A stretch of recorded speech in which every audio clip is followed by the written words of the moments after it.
नमस्कार। कभी ऐसा होता है ना कि कोई बहुत ज़रूरी काम कर रहे हैं और दिमाग है कि बस भटकता ही रहता है। 100 चीज़ें एक साथ चलने लगती हैं हाँ, बिल्कुल होता है। फोकस करना कई बार बहुत मुश्किल हो जाता है। और हमें लगता है कि भाई फोकस के लिए तो पता नहीं क्या करना पड़ेगा, घंटों मेडिटेशन या कहीं शांत जगह जाना होगा। जी। पर आज हम बात करेंगे कुछ ऐसी सांस लेने की तकनीकों की जो शायद कुछ मिनटों में ही कहीं भी हमारे फोकस को तेज कर सकती हैं। तो समझने की कोशिश करते हैं इन्हें। बिल्कुल। ठीक है, तो ये होता कैसे है? मतलब सिर्फ सांस सांस लेने का तरीका बदला और दिमाग पर असर?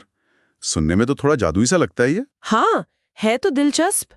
क्योंकि देखिए, हमारी सांस और हमारा जो नर्वस सिस्टम है, तंत्र का तंत्र, वो सीधे जुड़े हुए हैं। अच्छा। सोचिए, जब हम टेंशन में होते हैं, घबराते हैं, तो सांसें कैसे तेज और छोटी हो जाती हैं। हाँ हाँ, बिल्कुल।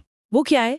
वो हमारे शरीर का एक्सेलरेटर है, सिंपैथेटिक नर्वस सिस्टम। राइट। वो ऑन हो जाता है, हमें लड़ो या भागो के लिए तैयार करता है। अच्छा।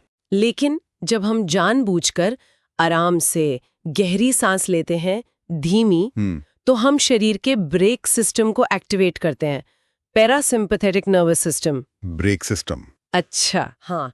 और ये दिमाग को सिग्नल भेजता है कि भाई सब ठीक है, कोई खतरा नहीं है।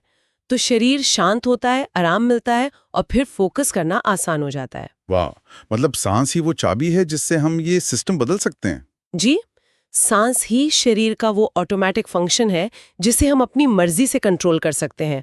और यही कंट्रोल हमें अपने नर्वस सिस्टम पर सीधा असर डालने की ताकत देता है। कमाल है। चलिए, तो पहली तकनीक पर आते हैं, बॉक्स ब्रीदिंग।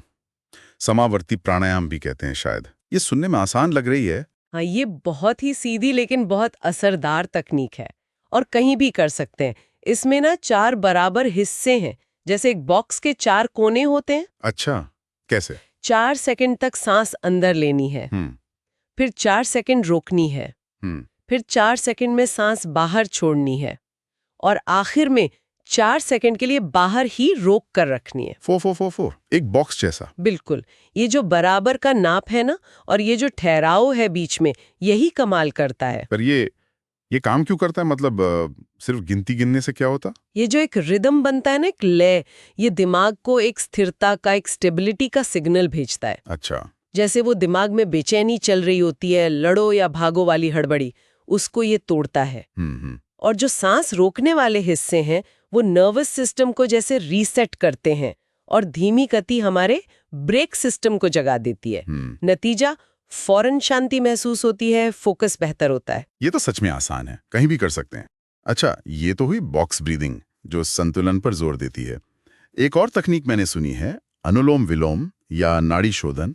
कहते हैं वो दिमाग के दोनों हिस्सों को बैलेंस करती है। जी हाँ, नाड़ी शोधन, ये भी एक बहुत पुरानी और अद्भुत योगिक तकनीक है। इसके लिए दाहिने हाथ की पहली 2 उंगलियों को मोड़ लेते हैं, हाँ। फिर अंगूठे से दाईं नाक बंद करके बाईं नाक से 4 सेकंड सांस लेते हैं, ठीक है। फिर दोनों नाक बंद करके 6 सेकंड रोकते हैं। 6 सेकंड। हाँ, और फिर अनामिका उंगली, रिंग फिंगर हटाकर दाईं नाक से 8 सेकंड में सांस छोड़ते हैं। 8 सेकंड लंबा। जी, और फिर तुरंत दाईं से ही 4 सेकंड लेना है, फिर 6 सेकंड रोकना है और फिर बाईं से 8 सेकंड में छोड़ना है। ये हुआ एक पूरा राउंड।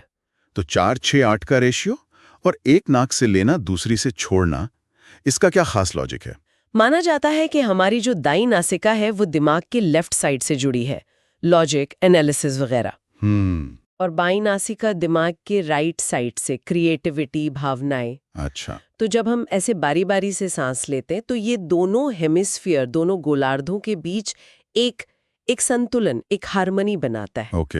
इससे न सिर्फ दिमाग साफ होता है, फोकस बढ़ता है, बल्कि ये नर्वस सिस्टम को शांत करने और स्ट्रेस कम करने में भी बहुत असरदार है। कमाल है। और एक तीसरी तकनीक भी है जो आजकल काफी सुनने में आती है, 4-7-8 ब्रीदिंग। डॉक्टर एंड्रू वेल का नाम जुड़ा है शायद इससे। जी हाँ, 4-7-8 तकनीक, इसे डॉक्टर व्हील ने काफी लोकप्रिय बनाया है और ये जानी जाती है बहुत तेजी से शांत करने के लिए। तेजी से मतलब कब इस्तेमाल करें इसे? खासकर तब जब दिमाग में बहुत सारे विचार एक साथ दौड़ रहे हों, जिसे रेसिंग थॉट्स कहते हैं, या नींद आने में दिक्कत हो रही हो। अच्छा, तो करते कैसे हैं इसे? इसमें जीभ की जो नोक है, टिप, उसे ऊपर के सामने वाले दांतों के ठीक पीछे तालू पर लगाकर रखना है। ठीक है। फिर नाक से 4 सेकंड सांस अंदर लेनी है, 4 सेकंड, फिर 7 सेकंड तक रोकनी है 7 सेकंड, ओके। और फिर मुंह से होंठों को थोड़ा गोल करके वुश जैसी आवाज करते हुए 8 सेकंड में पूरी सांस बाहर छोड़ देनी है। वुश की आवाज के साथ और 8 सेकंड तक छोड़ना, ये लंबा है। हाँ, यही इसका सीक्रेट है। 7 सेकंड रोकने से खून में ऑक्सीजन का बेहतर अब्जॉर्प्शन होता है और 8 सेकंड तक वो भी आवाज के साथ सांस छोड़ना, ये हमारे बेक सिस्टम, पैरासिम्पैथेटिक सिस्टम को बहुत मजबूती से एक्टिवेट करता है। मतलब ये बहुत जल्दी असर करती है। जी, इसका असर काफी तेज होता है। जैसे किसी जरूरी मीटिंग या प्रेजेंटेशन से पहले घबराहट हो रही हो या रात को बेचैनी हो, तो ये कुछ ही मिनटों में शांत कर सकती है। बहुत बढ़िया। तो हमने 3 बहुत ही काम की तकनीकें समझी। बॉक्स ब्रीदिंग 4-4-4-4, फिर अनुलोम विलोम या नाड़ी शोधन 4-6-8 बारी-बारी से, और ये 4-7-8 श्वास।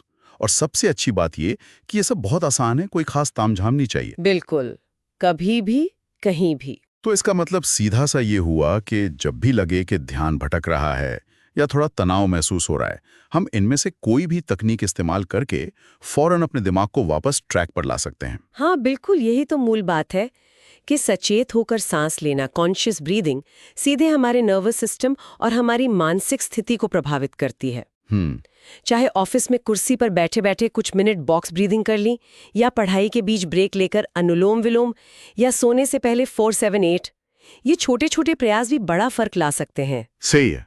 जरूरी बस ये है कि हम इन्हें आजमा कर देखें, पता करें कि कौन सी तकनीक हमें किस सिचुएशन में सबसे ज्यादा सूट करती है। सबके लिए अलग अलग हो सकता है। हाँ, ये बात भी सही है, प्रयोग करके देखना होगा। और अगर हम थोड़ा और आगे की सोचें, बड़ी तस्वीर देखें, तो रोजाना इनका अभ्यास करने से न सिर्फ उस पल का फोकस सुधरता है, हाँ, बल्कि धीरे धीरे समय के साथ हमारे स्ट्रेस को हैंडल करने की जो क्षमता है, हमारा जो इमोशनल बैलेंस है, उसमें भी एक स्थायी, एक पॉजिटिव बदलाव आ सकता है। अच्छा, मतलब लॉन्ग टर्म फायदे भी हैं। जी बिल्कुल। तो कुल मिला के बात यह है कि फोकस बढ़ाने की, अपने ध्यान को साधने की जो चाबी है, वो काफी हद तक हमारी अपनी सांसों में ही छुपी है। बिल्कुल सही कहा आपने। बहुत दिलचस्प। और जाते जाते एक सवाल या कह लें एक विचार छोड़ जाती हूँ। फोकस बढ़ाने के ये जो तात्कालिक फायदे हैं वो तो हमने डिस्कस किए, पर जरा सोचें कि नियमित रूप से रोजाना सचेत होकर सांस लेने का अभ्यास लंबे समय में हमारे तनाव के सामान्य स्तर को,